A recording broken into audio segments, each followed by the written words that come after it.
Hello everyone, this is Crota, and let me do something real fast as I always do. There we go. Make sure that, at least on this end, sound is coming through. Alright, I'm giving you game 1 in a series between, I believe it's going to be Mouse Sports' Mana versus LGIM MVP here on Abyssal City. Here is game 1. It is going to be a Terran versus Protoss. I did make a point to make sure that it does say Mana down here, even though it does say Tosh here. Now, game 1 in this series, I believe this was taken from Iron Squid as well. Been looking for more recent replays, but haven't been able to find any except for a lot of Zerg versus Zerg games, and I really wanted to see some Terran and Protoss games, as it does feel like it's been some time since I've seen a TVP. Now, Protoss versus Terran here. We'll see what the strategies will be, what the players will be opening up with, as MVP opening up with the front door seal. Nothing too out of the ordinary, just because you do know where your opponent spawns on this map.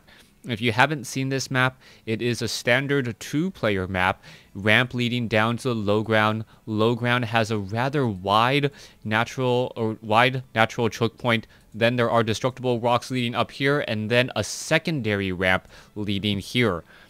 As any good StarCraft 2 map, it is mirrored perfectly well on the other side, showing the same doodads there as you see the ramp leading there, and also the ramp leading here. From there, you have a back door that expands away from your opponent, as we now also look at a command center first coming in from MVP. MVP being perhaps a little bit greedy with a command center first, and we'll see how this works out, as the probe is also going to be doing a 1-gate expand. These are both very, very viable economic builds, I must say, as we may not see any action for quite some time. Flying Shark just flying through the air. Don't ask me how it does that. I'm really not quite sure. And now taking a look, MVP is pretty much going to go 2, maybe 3 racks, get double gas, and then play a little bit defensively. This really has been the style of Terran versus Protoss, or just the game in general in Wings of Liberty. Heart of the Swarm, it does really deviate from that. The Mothership Core being such an aggressive air unit can really poke apart any 1 rack's fast expands, just like this, as they were able to shoot down lots of units and then hide under the cover. We are going to see the probe of Mana now take a look around. He will spot the command center and know that it is a command center first. So basically, looking at this one building, he knows what's going on inside that base, at least for a little bit, knowing that there will be at least double racks here. I guess MVP could have gone for a very greedy second command center here as well, but I believe that would just be far, far too greedy, as the units are now backing away. Chrono Boost already on that Nexus on the low ground. Tosh sitting with decent saturation here in the main, already getting up to 16 probes on those mineral patches. May decide to transfer them down in just a moment. Also going into that 1 gateway Zealot Stalker opening, just in case there's any form of harassment. Now, I am surprised. Oh, spoke too soon. I was going to say I'm surprised that we still haven't seen MVP take up gas just quite yet. He is doing so around the 5-minute mark, and he feels like the Marines that he's going to be able to train will be sufficient. And that's all that he's doing there. Zealot is now backing away. You can see that there are 2 Zealots on the map. 1 earlier Zealot, just in case there were a lot of Marines, as we now see an SCV looking to do a bit of scouting. Alright, a bit of scouting, walking around this 1 Zelnaga tower.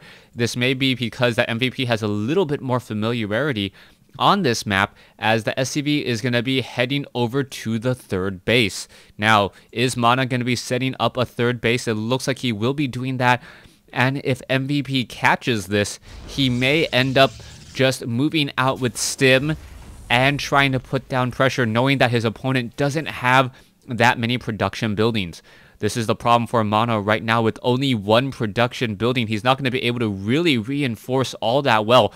And here you have it. The Marines are making their way out. 1 Stalker able to poke its way through and up the ramp. The Marines now trying to catch up.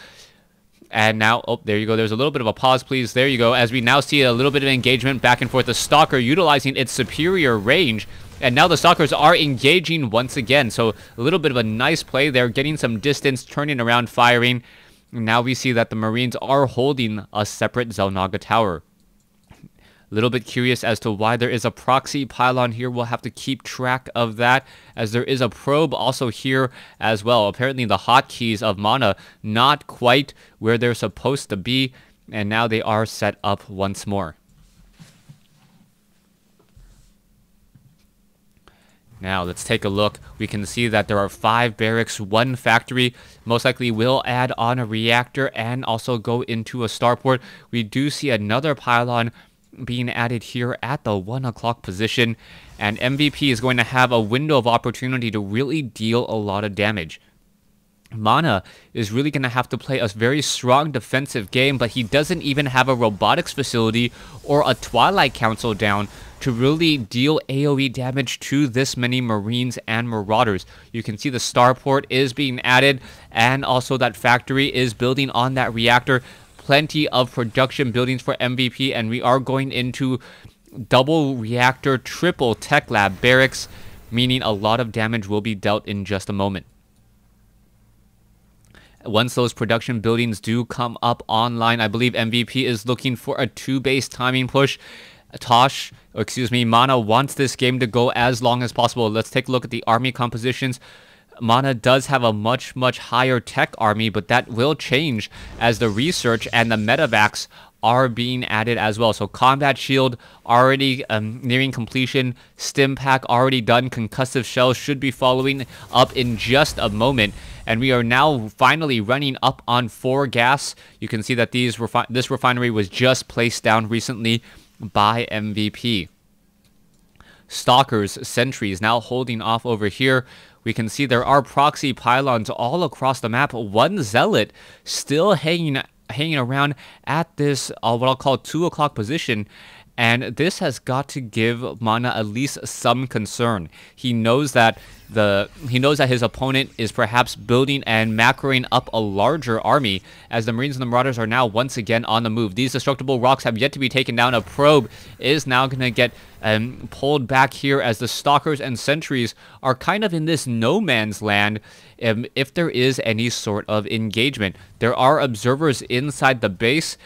What is Mana going to be countering with? He is now getting up his upgrades. It is a little bit late, as we are now seeing a drop in from the high ground. Stalkers and Zealots are in position, but MVP is going to end up getting caught here. Zealots now trying to engage. Is it going to be enough? 1 medevac may get taken down. Zealots trying to absorb. Not enough units, as MVP now attacking from the north and from the south as well. Beautifully done. There's some good force fields, though, as the Marauders and the Marines do not want to engage. Meanwhile, back off over here. The Stalkers are trying to engage. A Zealot not in a good position, and these Marines and Marauders without that much support looking to deal and looking to see what they can do. All right, Chrono Boost on the warp gates, trying to warp in more units as quickly as possible. Another medevac has been taken down. Meanwhile, over here, the ramp trying to be tested. MVP trying to take down these pylons. 1 goes down, 2 go down, and the Cybernetics core will go down as well. Cybernetics core already being re-warped in. Only Zealots can be warped in. This is bad news, as we see aggression now happening on the south side. Are we going to see some force fields? Oh, a beautiful wall, as the Marauders and the Marines are not getting their reinforcements. They are able to slip through over here on the top. The Immortals still doing a great job, but now it looks like MVP may be able to crush this. Are they going to back off? Yes, the damage is now being dealt back inside the main. A new pylon has been warped in. Cybernetics core is still not yet done. 3 Marines, 1 Marauder dealing so much damage, as a new round of Zealots will be added.